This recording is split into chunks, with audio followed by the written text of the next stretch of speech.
بسم الله الرحمن الرحيم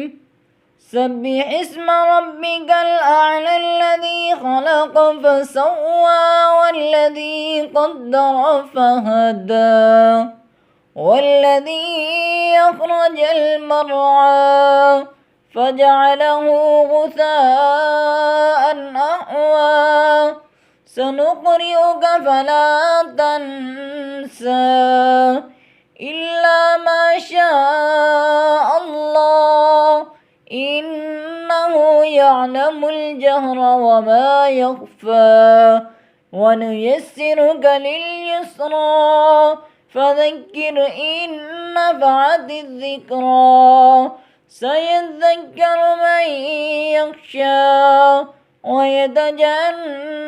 الأشقى الذي يصلى النار الكبرى ثم لا يموت فيها ولا يحيا قد أفلح من تزكى وذكر اسم ربه فصلى بل تؤثرون الحياة الدنيا والآخرة خير